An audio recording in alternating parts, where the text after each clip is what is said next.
أكثر الذي هم فيه يختلفون وإنه لهدى ورحمة للمؤمنين إن ربك يقضي بينهم بحكمه وهو العزيز العليم فتوكل على الله إنك على الحق المبين إنك لا تسمع الموتى ولا تسمع الصم الدعاء إذا ولوا مدبرين وما أنت بهادي العمي عن ضلالتهم إن تسمع إلا من يؤمن بآياتنا فهم مسلمون وإذا وقع القول عليهم أخرجنا لهم دابة من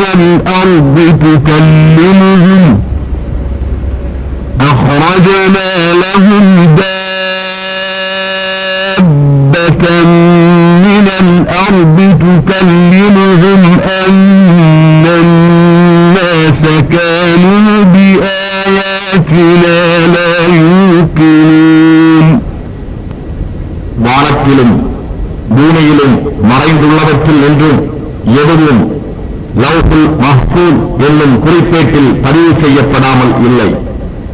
நிச்சயமாக இந்த குர்ஆன் பனு இஸ்ராயீல்களுக்கு அவர்கள் கருத்து வேறுபாடு கொண்டிருந்ததில் பெரும்பாலானதை விவரித்து கூறுகிறது. மேலும் நிச்சயமாக இது மோமீன்களுக்கு நேர்வழியாகவும் ரஹ்மத்தாக நல்லருளாகவும் இருக்கிறது. நிச்சயமாக உன் இறைவன் இறுதியில் தன் கட்டளையை கொண்டு அவர்களுக்கு இடையே தீர்ப்பளிப்பான். மேலும் அவன்தான் மிகைத்தவன், நன்கு அறிந்தவன். எனவே நபியே, அல்லாஹுவின் மீதே முற்றிலும் நம்பிக்கை வைப்பீராக. நிச்சயமாக நீர் தெளிவான உண்மையின்பால் இருக்கின்றீர். நிச்சயமாக நீர் மரித்தோரை கேட்கும்படி செய்ய முடியாது. அவ்வாறே செவிடர்களையும் அவர்கள் புறங்காட்டி திரும்பிவிடும் போது உன் அழைப்பை கேட்கும்படி செய்ய முடியாது. இன்னும் நீர் குருடர்களையும் அவர்களுடைய வழிகேட்டிலிருந்து அகற்றி நேர்வழியில் செலுத்த முடியாது. எவர்கள் நம் வசனங்களை நம்புகிறார்களோ அவர்களைத்தான் அவற்றை கேட்கும்படி நீர் செய்ய முடியும். ஏனெனில் அவர்கள் அவற்றை முற்றிலும் ஏற்றுக்கொள்வர். அவர்கள் மீது வேதனையுடைய வாக்கு நெருங்கும் போது அவர்களுக்காக ஒரு பிராணியை பூமியிலிருந்து நாம் வெளியாக்குவோம். அது நிச்சயமாக மனிதர்கள் யார் யார் நம் வசனங்கள் மீது உறுதி கொள்ளவில்லை என்று அவர்களுக்கு சொல்லிக் காண்பிக்கும்.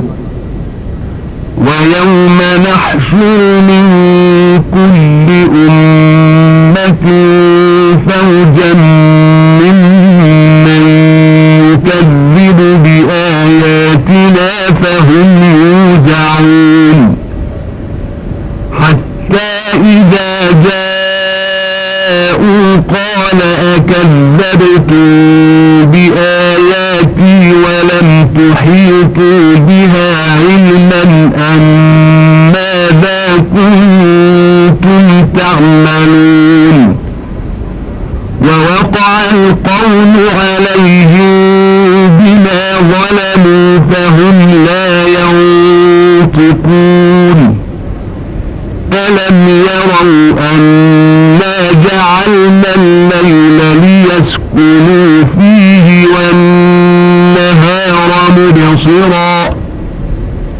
إِنَّ فِي ذَلِكَ لَآيَاتٍ لِقَوْمٍ يُؤْمِنُونَ وَيَوْمَ يُنفَخُ فِي الصُّورِ فَفَزِعَ مَن فِي السَّمَاوَاتِ وَمَن فِي الْأَرْضِ إِلَّا مَن شَاءَ اللَّهُ وَكُلٌّ أَتَوْهُ دَاخِرِينَ وَتَرَى الْجِبَالَ تَحْسَبُهَا جَامِدَةً وَهِيَ وهي تمر مر السحاب صنع الله الذي أتقن كل شيء إنه خبير بما تفعلون. அவர்களில் உள்ள ஒவ்வொரு சமுதாயத்தாரிலும் நம் வசனங்களை பொய்ப்பித்தவர்களை பிரித்து ஒரு படையாக நாம் சேகரிக்கும் நாளை நபியே நீர் நினைவூட்டுவீராக. அவர்கள் யாவரும் வந்ததும் நீங்கள் என் வசனங்களை சூழ்ந்து அறியாத நிலையில் அவற்றை பொய்ப்பித்துக் கொண்டிருந்தீர்களா? நீங்கள் என்ன செய்து கொண்டிருந்தீர்கள் என்று கேட்பார்.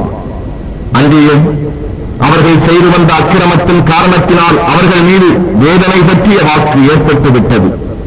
ஆகவே அவர்கள் பேச மாட்டார்கள். நிச்சயமாக நானே இரவை அதில் அவர்கள் ஓய்ந்திருப்பதற்காகவும் பகலை அவர்களுக்கு வெளிச்சமாகவும் ஆக்கினோம் என்பதை அவர்கள் பார்க்கவில்லையா? நம்பிக்கை கொண்ட மக்களுக்கு நிச்சயமாக அதில் அத்தாட்சிகள் இருக்கின்றன.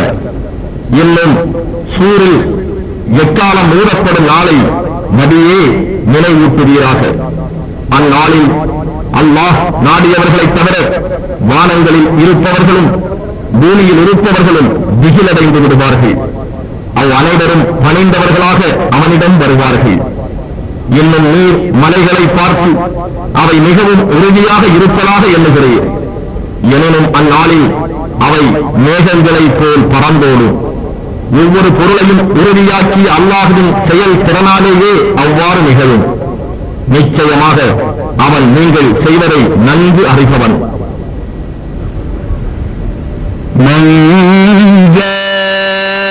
بالحسنة فله خير منها وهم من فزع يومئذ آمنون ومن جاء بالسيئة فكبت وجوههم في النار هل تجزون إلا ما كنتم تعملون إنما أمرت أن أعبد رب هذه البلدة الذي حرمها وله كل شيء وأمرت أن أكون من المسلمين وأن أتلو القرآن فمن اهتدى فإنما يهتدي لنفسه ومن ضل فقل إنما أنا من المنذرين وقل الحمد لله سيريكم آياته فتعرفونها وما ربك بغافل عما تعملون. அந்நாளில் எவர் நன்மையை கொண்டு வருகிறாரோ அவர் அதைவிட மேலானதையே பெறுவார். மேலும் அத்தகையவர் அந்நாளின் திடுக்கத்தை விட்டும் அச்சம் தீர்ந்து இருப்பார்கள். இன்னும் எவர் தீமையை கொண்டு வருகிறாரோ அவர்களுடைய முகங்கள் குப்புற நரக நெருப்பில் தள்ளப்படும். நீங்கள் செய்து கொண்டிருந்தவற்றுக்கு அன்றி வேறு நீங்கள் கூலி கொடுக்கப்படுவீர்களா என்று கூறப்படும். அவனே கண்ணியப்படுத்தியுள்ள இப்பட்டணத்தில் இறைவன் ஒருவனையே வணங்குமாறு நிச்சயமாக நான் ஏவப்பட்டுள்ளேன். எல்லா பொருட்களும் அவனுக்கே உரியன. அன்றி அவனுக்கே முற்றிலும் வழிபட்டவனாக இருக்கும்படியும் நான் ஏவப்பட்டுள்ளேன் என்று நபியே நீர் கூறுவீராக. இன்னும் குர்ஆனை ஓதி வரவும் நான் ஏவப்பட்டுள்ளேன். ஆகவே எவர் நேர்வழியை அடைகிறாரோ அவர் நேர்வழி அடைவது அவர் நன்மைக்கே ஆகும். அன்றி எவர் வழிகெடுகிறாரோ அவருக்கு கூறுவீராக, நிச்சயமாக நான் அச்சமூட்டி எச்சரிக்கை செய்தவன்தான். இன்னும் கூறுவீராக, எல்லா புகழும் அல்லாஹ் ஒருவனுக்கே. அவன் சீக்கிரத்தில் உங்களுக்கு தன் அத்தாட்சிகளை காண்பிப்பான். அப்போது அவற்றை நீங்கள் அறிந்து கொள்வீர்கள். மேலும் உன்னுடைய இறைவன் நீங்கள் செய்வதை விட்டும் பராமுகமாக இல்லை. பிஸ்மில்லாஹிர் ரஹ்மானிர் ரஹீம். طاسيم تلك آيات الكتاب المبين نتلو عليك من نبأ موسى وفرعون بالحق لقوم يؤمنون إن فرعون علا في الأرض وجعل أهلها شيعا يستضعف طائفة منهم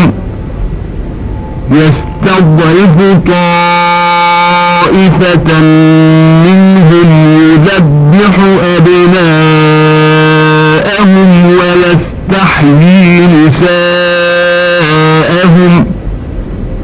إنه كان من المفسدين ونريد أن نمن على الذين استضعفوا في الأرض ونجعلهم أئمة ونجعلهم الوارثين ونمكن لهم في الأرض ونري فرعون وهامان وجنودهما منهم ما كانوا يحذرون அளவற்ற அருளாளனும் நிகரற்ற அன்புடையவனுமாகிய அல்லாஹுவின் திருப்பெயரால் துவங்குகின்றேன். தாசீம் மீம். இவை தெளிவான வேதத்தின் வசனங்களாகும். நம்பிக்கை கொள்ளும் மக்களுக்காக நாம் மூசாவுடையவும் ஃபிரௌனுடையவும் வரலாற்றிலிருந்து உண்மையை கொண்டு உனக்கு ஓடி காண்பிக்கின்றோம். நிச்சயமாக ஃபிரௌன் இப்பூமியில் பெருமையடித்துக் கொண்டு அந்த பூமியில் உள்ளவர்களை பல பிரிவினர்களாக்கி அவற்றிலிருந்து ஒரு கூட்டத்தாரை பலகீனப்படுத்தினார். அவர்களுடைய ஆண் குழந்தைகளை அறுத்து கொலை செய்து பெண் குழந்தைகளை உயிருடன் விட்டும் வைத்தான். நிச்சயமாக அவன் குழப்பம் செய்வோரில் ஒருவனாக இருந்தான். ஆயினும் பூமியில் பலகீனப்படுத்தப்பட்டோருக்கு நாம் உபகாரம் செய்யவும் அவர்களை தலைவர்கள் ஆக்கிடவும் அவர்களை நாட்டுக்கு வாரிசுகளாக்கவும் நாடினோம். இன்னும் அப்பூமியில் அவர்களை நிலைப்படுத்தி ஃபிரௌனும் ஹாமானும் அவ்விருவரின் படைகளும் இவர்களை பற்றி இவ்விஷயத்தில் பயந்து கொண்டிருந்தார்களோ அதை காண்பிக்கவும் நாடினோம். وأوحينا إلى أم موسى أن أرضعيه فإذا خفت عليه فألقيه في اليم ولا تخافي ولا تحزني إنا رادوه إليك وجاعلوه من المرسلين فالتقطه آل فرعون ليكون لهم عدوا وحزنا إن فرعون وهامان وجنودهما كانوا خاطئين وقالت امرأة فرعون قرة عين لي ولك لا تقتلوه عسى أن ينفعنا أو نتخذه ولدا وهم لا يشعرون وأصبح فؤاد أم موسى فارغا إن كادت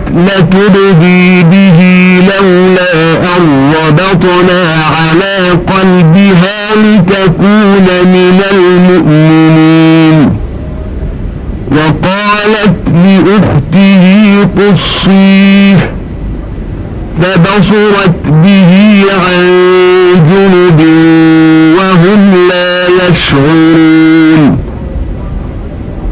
وحرمنا عليه المراضع من قبل فقالت هل أدلكم على أهل بيت يكفلونه لكم أدلكم على أهل بيت يكفلونه لكم وهم له ناصحون فرددناه إلى أمه كي تقر عينها ولا تحزن ولتعلم أن وعد الله حق ولتعلم أن وعد الله حق ولكن أكثرهم لا يعلمون.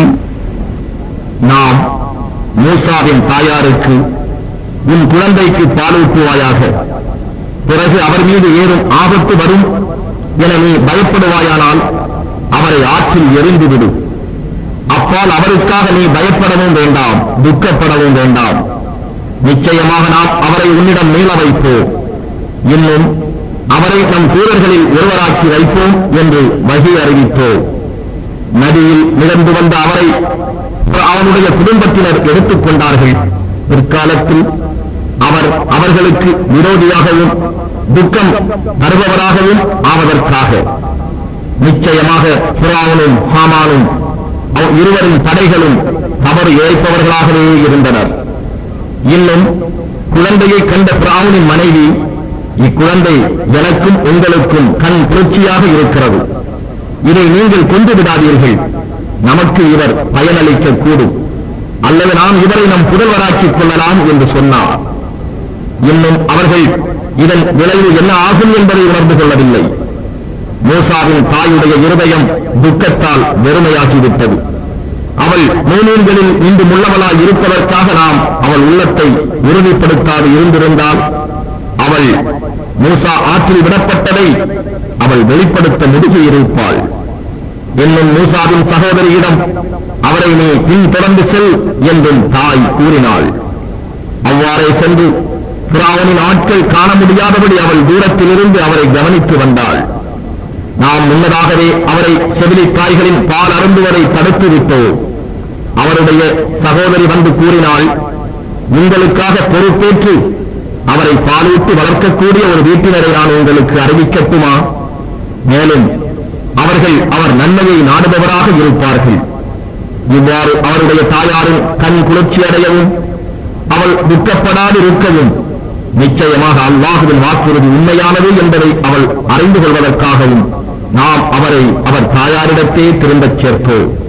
எனினும் அவர்களில் பெரும்பாலோர் இதை அறிய மாட்டார்கள்.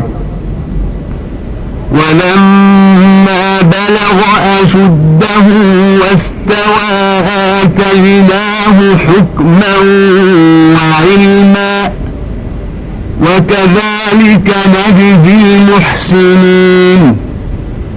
ودخل المدينة على حين غفلة من أهلها فوجد فيها رجلين يقتتلان هذا من شيعته وهذا من عدوه فاستغاثه الذي من شيعته على الذي من عدوه فوكزه موسى فقضى عليه قال هذا من عمل الشيطان إنه عدو مضل مبين. قال رب إني ظلمت نفسي فاغفر لي فغفر له إنه هو الغفور الرحيم. قال رب بما أنعمت علي فلن أكون ظهيرا للمجرمين. இன்னும் அவர் வாலிபமடைந்து பக்குவ நிலை பெற்றபோது நாம் அவருக்கு ஞானத்தையும் கல்வியையும் அளித்தோம். இவ்வாறு நல்லோருக்கு நாம் நற்கூலி வழங்குகிறோம். ஒரு நாள் மூசா மக்கள் அயர்ந்து தூக்கத்தில் பராமுகமாக இருந்தபோது நகரத்தில் நுழைந்தார். அங்கு 2 மனிதர்கள் சண்டையிட்டுக் கொண்டிருந்ததை கண்டார். ஒருவன் அவர் கூட்டத்தைச் சேர்ந்தவன், மற்றொருவன் அவர் பகைவர் கூட்டத்தைச் சேர்ந்தவன். பகைவனுக்கு எதிராக உதவி செய்யுமாறு அவர் கூட்டத்தான் கோரினான். மூசா தாம் அப்பகைவனை ஒரு குத்து குத்தினார். அவன் விதியும் முடிந்தது. இதை கண்ட மூசா, இது ஷைத்தானுடைய வேலை, நிச்சயமாக அவன் வழி கெடுக்கக்கூடிய பகிரங்கமான விரோதி ஆவான் என்று கூறினார். ரப்பே, நிச்சயமாக நான் என் ஆத்மாவுக்கே அநியாயம் செய்துவிட்டேன், ஆகவே நீ என்னை மன்னிப்பாயாக என்று பிரார்த்தித்தார். அப்போது அவன் அவரை மன்னித்தான். நிச்சயமாக அவன் மிகவும் மன்னிப்பவனாகவும் கிருபை மிக்கவனாகவும் இருக்கின்றான். ரப்பே, என் மீது நீ அருள் புரிந்ததன் காரணமாக நான் இனி ஒருபோதும் குற்றவாளிகளுக்கு உதவி செய்தவனாக இருக்க மாட்டேன் என்று கூறினார்.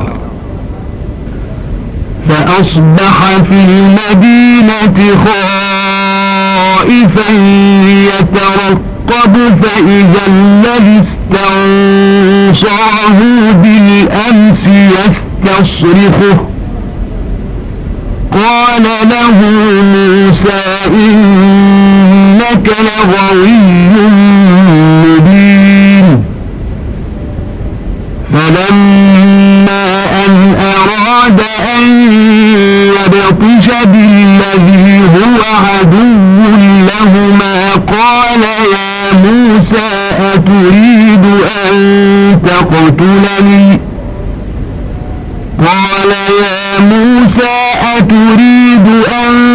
تقتلني كما قتلت نفسا بالأمس إن تريد إلا أن تكون جبارا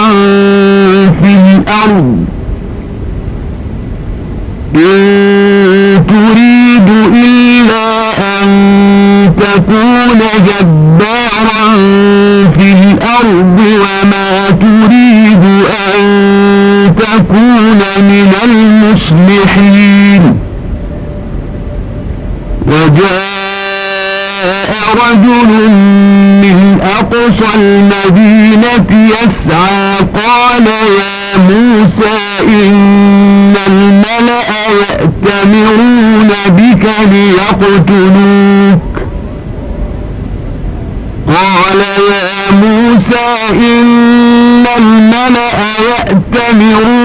بك ليقتلوك فاخرج إني لك من الناصحين. فخرج منها خائفا يترقب قال رب نجني من القوم الظالمين. ولما توجه تلقاء مدين قال عسى ربي أن يهديني سواء السبيل. மேலும் நமக்கு என்ன நடக்குமோ என்று மறுநாட்காலையில் பயத்துடன் கவனித்துக் கொண்டு நகரத்தில் இருந்தபோது முன்தினம் அவரிடம் உதவி கோரியவன் மீண்டும் அவரை உதவிக்காக கூச்சலிட்டு அழைத்தான். அதற்கு மூசா, நிச்சயமாக நீ பகிரங்கமான கலகக்காரனாக இருக்கிறாய் என்று அவனிடம் கூறினார். பின்னர் மூசா தம் இருவருக்கும் பகைவனாக இருந்தவனை பிடிக்க நாடிய போது அவர் இடத்தான் தன்னையே அவர் பிடிக்க வருகிறார் என்று எண்ணி, மூசாவே, நேற்று ஒரு மனிதனை நீர் கொலை செய்தது போல் என்னையும் கொலை செய்ய நாடுகிறீரா? இப்பூமியில் அக்கிரமம் செய்பவராகவே இருக்க நீர் நாடுகிறீர், மேலும் நன்மை செய்வோரில் ஒருவராக இருக்க நீர் நாடவில்லை என்று கூறினார். பின்னர் நகரத்தில் ஒரு கோடியிலிருந்து நன்மனிதர் ஒருவர் ஓடி வந்து, மூசாவே, நிச்சயமாக இந்த நகர் பிரமுகர்கள் ஒன்று கூடி உம்மை கொன்றுவிட வேண்டும் என ஆலோசனை செய்கிறார்கள். ஆகவே நீர் இங்கிருந்து வெளியேறி விடுவீராக. நிச்சயமாக நான் உம் நன்மையை நாடுபவர்களில் ஒருவனாவே என்று கூறினார். ஆகவே அவர் பயத்துடனும் கவனமாகவும் அந்நகரத்தை விட்டு கிளம்பிவிட்டார். இறைவா, இந்த அக்கிரமக்கார சமூகத்தாரை விட்டும் நீ என்னை காப்பாற்றுவாயாக என்று பிரார்த்தித்தார். பின்னர் அவர் மதியன் நாட்டின் பக்கம் தம் முகத்தை திருப்பிய போது என் இறைவன் என்னை நேரான பாதையில் செலுத்தக்கூடும் என்று கூறினார். ولما ورد ماء مدين وجد عليه أمة من الناس يسقون ووجد من دونهم امرأتين تذودان قال ما خطبكما قالتا لا نسقي حتى يصدر الرعاء وأبونا شيخ كبير فسقى لهما ثم تولى إلى الظل فقال رب إني لما أنزلت إلي من خير فقير فجاءته إحداهما تمشي على استحياء قالت إن أبي يدعوك ليجزيك أجر ما سقيت لنا فلما جاءه وقص عليه القصص قال لا تخف نجوت من القوم الظالمين قالت إحداهما يا أبت استأجره إن خير من استأجرت القوي الأمين قال إني أريد أن أنكحك إحدى ابنتي هاتين على أن تأجرني 8 حجج فإن أتممت 10 فمن عندك وما أريد أن أشق عليك ستجدني إن شاء الله من الصالحين قال ذلك بيني وبينك أيما الأجلين قضيت فلا عدوان علي والله على ما نقول وكيل. இன்னும் அவர் மதியல் நாட்டு தண்ணீர் துறையில் அருகே வந்தபோது அவ்விடத்தில் ஒரு கூட்டத்தினர் தம் கால்நடைகளுக்கு தண்ணீர் புகட்டிக் கொண்டிருந்ததை கண்டார். அவர்களை தவிர பெண்கள் இருவர் தங்கள் ஆடுகளை பின்னால் வளைத்துக் கொண்டிருந்ததையும் கண்டார். உங்கள் இருவரின் விஷயம் என்ன என்று அப்பெண்களிடம் அவர் கேட்டார். அதற்கு அவர்கள் இம்மேய்ப்பர்கள் தண்ணீர் புகட்டிவிட்டு விலகும் வரை நாங்கள் எங்கள் ஆடுகளுக்கு தண்ணீர் புகட்ட முடியாது. மேலும் எங்கள் தந்தை மிகவும் வயது முதிர்ந்தவர் என்று அவ்விருவரும் கூறினார்கள். ஆகையால் அவ்விருவருக்குமாக அவர் ஆட்டு மந்தைக்கு தண்ணீர் புகட்டினார். பிறகு அவர் ஒரு மர நிழலில் ஒதுங்கி, ரப்பே, நீ எனக்கு எந்த நன்மையை இறக்கி வைத்தாலும் அதிலிருந்து நான் தேவை உள்ளவனாக இருக்கிறேன் என்று கூறினார். சிறிது நேரத்திற்கு பிறகு அவ்விரு பெண்களில் ஒருவர் நாணத்துடன் நடந்து மூசாவின் முன் வந்து, எங்களுக்காக நீங்கள் தண்ணீர் புகட்டியதற்கான கூலியை உங்களுக்கு வழங்குவதற்காக எங்கள் தந்தை உங்களை அழைக்கிறார் என்று கூறினார். இவ்வாறாக மூசா அவரிடம் வந்தபோது தம் வரலாற்றை எடுத்துச் சொன்னார். அதற்கு அவர், பயப்படாதீர், அக்கிரமக்கார சமூகத்தாரை விட்டு நீர் விடுபட்டீர் என்று கூறினார். அது இரு பெண்களில் ஒருவர் கூறினார், அருமை தந்தையே, நீங்கள் இவரை கூலிக்கு அமர்த்திக் கொள்ளுங்கள். நீங்கள் கூலிக்கு அமர்த்துபவர்களில் நிச்சயமாக இவர் மிகவும் மேலானவர், பலமுள்ளவர், நம்பிக்கையானவர். அப்போது அவர் மூசாவிடம் கூறினார், நீர் எனக்கு 8 ஹஜ்ஜு காலம் வேலை செய்ய வேண்டும் என்ற நிபந்தனையின் மீது என்னுடைய இரு பெண்களில் ஒருவரை உமக்கு மனமுடித்துக் கொடுக்க நிச்சயமாக நான் நாடுகிறேன். ஆயினும் நீர் 10 ஆண்டுகள் பூர்த்தி செய்தால் அது உன் விருப்பம். நான் உமக்கு சிரமத்தை கொடுக்க விரும்பவில்லை. இன்ஷா அல்லாஹ் என்னை நேர்மையானவர்களில் உள்ளவராக காண்பீர். அதற்கு மூசா கூறினார், இதுவே எனக்கும் உங்களுக்கும் இடையே ஒப்பந்தமாகும். இவ்விரு தவணைகளில் நான் எதை நிறைவேற்றினாலும் என் மீது குற்றமில்லை. நாம் பேசிக் கொள்வதற்கு அல்லாஹ்வே சாட்சியாக இருக்கிறார். فلما قضى موسى الأجل وسار بأهله آنس من جانب الطور نارا قال لأهلهم كثوا إني آنست نارا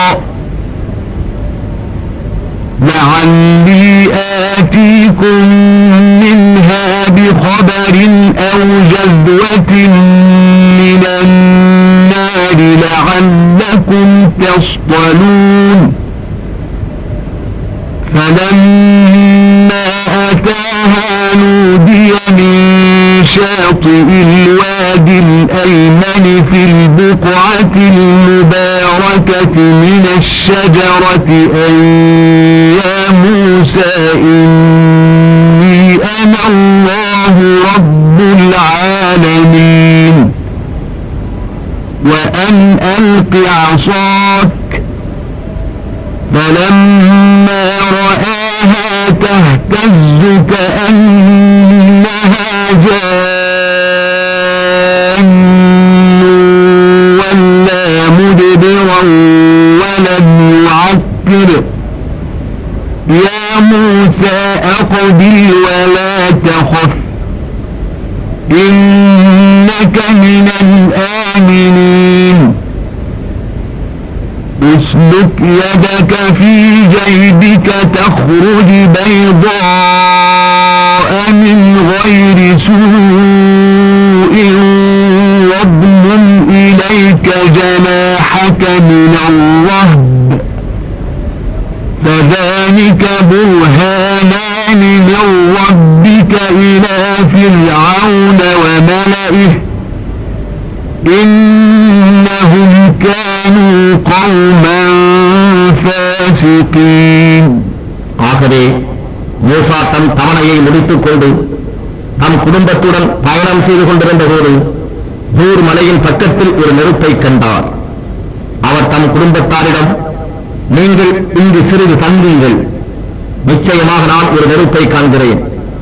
நான் உங்களுக்கு அதிலிருந்து ஒரு செய்தியையோ அல்லது நீங்கள் குளிர் காயும் பொருட்டு ஒரு நெருப்பு கங்கையோ கொண்டு வருகிறேன் என்று கூறினார். அவர் நெருப்பின் அருகே வந்தபோது அங்குள்ள பாக்கியம் பெற்ற அப்பள்ளத்தாக்கில் உள்ள ஓடையின் வலப்பக்கத்தில் ஒரு மரத்திலிருந்து, மூசாவே, நிச்சயமாக நானே அகிலத்தாருக்கெல்லாம் இறைவனாகிய அல்லாஹ் என்று கூப்பிடப்பட்டார். உன் கைத்தடியை கீழே எரியும் என்றும் கட்டளையிடப்பட்டார். அவ்வாறு எரிந்ததும் அது பாம்பை போன்று நெளிவதைக் கண்டு அவர் திரும்பி பார்க்காமல் பின்வாங்கி ஓடினார். அப்பொழுது, மூசாவே, முன்னோக்கி வாரும், இன்னும் அஞ்சாதீர், நீர் பாதுகாக்கப்பட்டோரில் நின்றும் உள்ளவர். உன் கையை உன் சட்டை கைக்குள் புகுத்தும், அது வெளிமிக்கதாய் மாசற்ற வெண்மையாக வெளிவரும். இன்னும் நீர் அச்சப்படும் காலை உம்முடைய கைகளை உம் விழாவில் சேர்த்துக் கொள்ளுங்கள். அவ்விரண்டும் பிராவுனுக்கும் அவனுடைய பிரதானிகளுக்கும் உரிய உம் ரப்பினால் அளிக்கப்பட்ட இரு அத்தாட்சிகளாகும். நிச்சயமாக அவர்கள் பாவம் செய்யும் சமூகத்தாராகவே இருக்கின்றார்கள் என்றும் அவருக்கு கூறப்பட்டது. قال رب إني قتلت منهم نفسا فأخاف أن يقتلون وأخي هارون هو أفصح مني لسانا فأرسله معي يرد أن يصدقني إني أخاف أن يكذبون قال فنشد عضدك بأخيك ونجعل لكما سلطانا فلا يصلون إليكما بآياتنا أنتما ومن اتبعكما الغالبون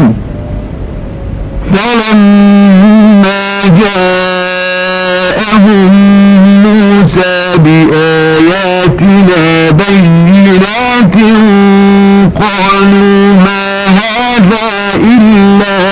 سحر مفترى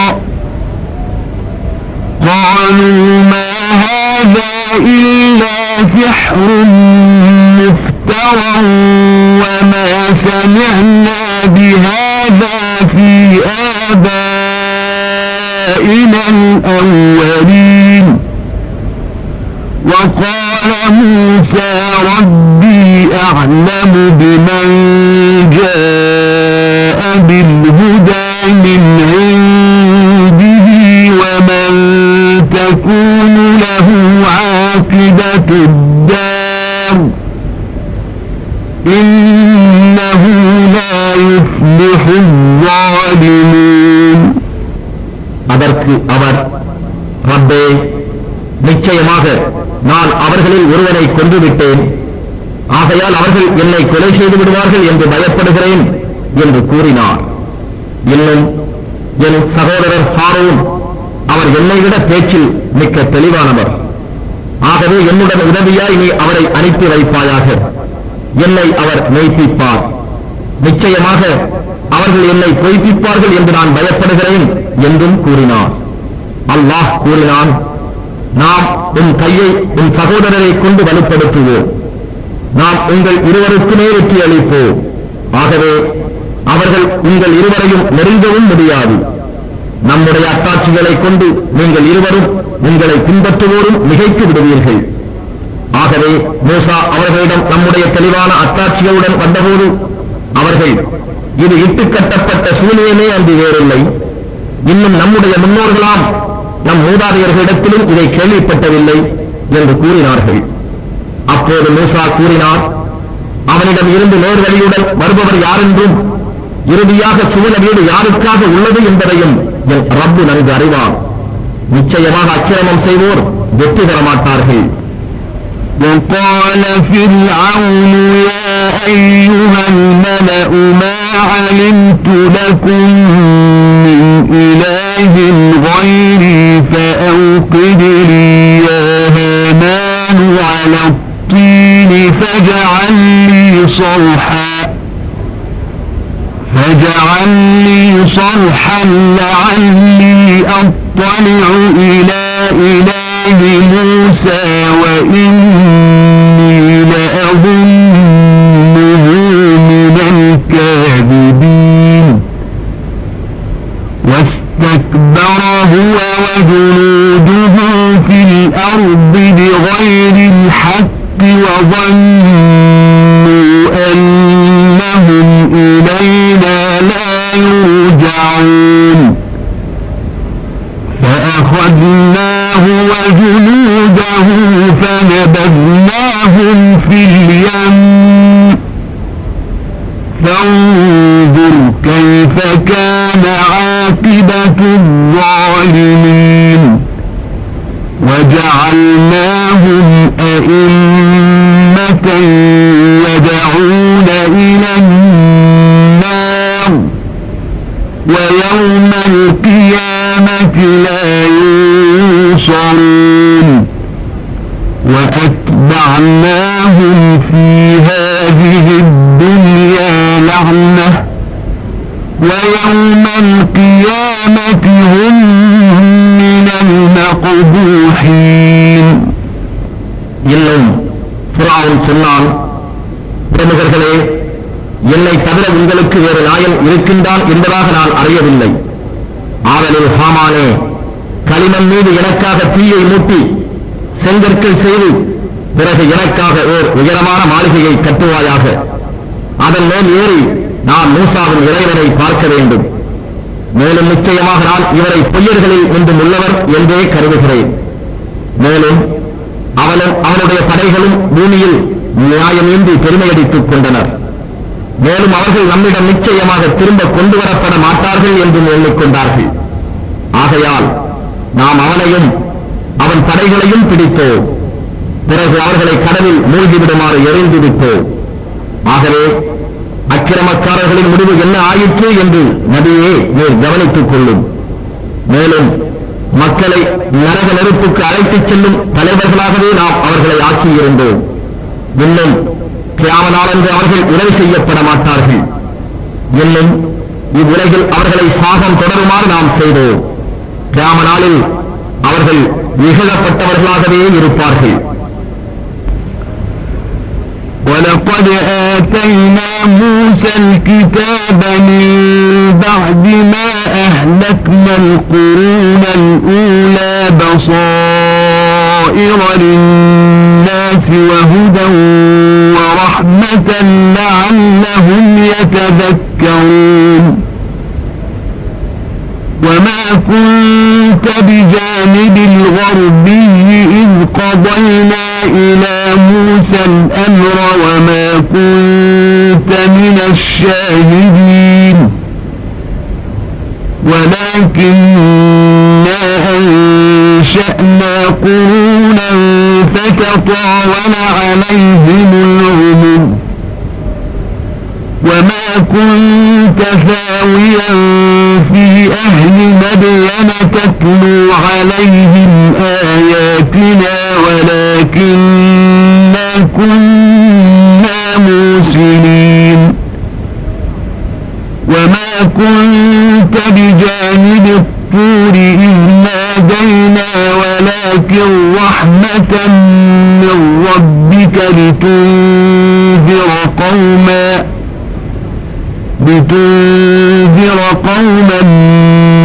مَّا أَتَاهُم مِّن نَّذِيرٍ مِّن قَبْلِكَ لَعَلَّهُمْ يَتَذَكَّرُونَ وَلَوْلَا أَن تُصِيبَهُم مُّصِيبَةٌ بِمَا قَدَّمَتْ أَيْدِيهِمْ فَيَقُولُوا رَبَّنَا لَوْلَا أَرْسَلْتَ إِلَيْنَا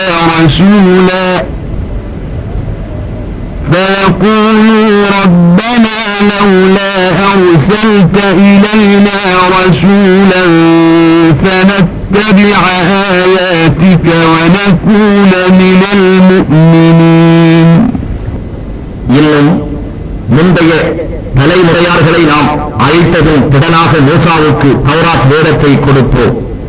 மனிதர் சிந்தித்து உபதேசம் பெறும் பொருட்டு அவர்களுக்கு ஞான பிரகாசங்களாகவும் நேர் வழிகாட்டியாகவும் அருட்கொடையாகவும் அது இருந்தது. மேலும் நாம் மூசாவுக்கு கட்டளைகளை கடமையாக்கிய சமயம் நீர் தூர்மலைக்கு மேற்கு திசையில் இருக்கவில்லை. அந்நிகழ்வை பார்த்தவர்களில் ஒருவராகவும் நீர் இருக்கவில்லை. எனினும் அவர்களுக்கு பின் நாம் அநேக தலைமுறையினர்களை உண்டாக்கினோம். அவர்களுக்கு பின் காலங்கள் பல கடந்து விட்டன. அன்றியும் மதியன் வாசிகளிடம் நீர் வசிக்கவும் இல்லை. அவர்களுக்கு நம் வசனங்களை ஓடி காண்பிக்கவும் இல்லை. எனினும் நாம் தூதர்களை அனுப்பி வைப்பவராகவே இருந்தோம். இன்னும் நாம் மூசாவை அழைத்தபோது நீர் தூர்மலையின் பக்கத்தில் இருக்கவும் இல்லை.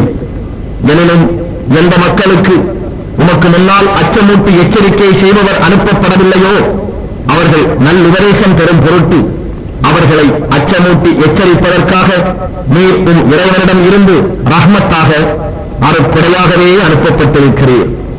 அவர்களுடைய கைகள் செய்து முற்படுத்திய தீவினை காரணமாக அவர்களுக்கு ஏதேனும் சோதனை வரும்போது அவர்கள், உங்கள் ரப்பே, நீ எங்களுக்கு தூதர் ஒருவரை அனுப்பி வைத்திருக்க வேண்டாமா? அப்போது நாங்கள் உன் வசனங்களை பின்பற்றி நாங்களும் மூமின்களில் உள்ளவர்களாக ஆகியிருப்போமே என்று கூறாதிருக்கும் பொருட்டும் உம்மை அவர்களிடையே தூதராக அனுப்பினோம்.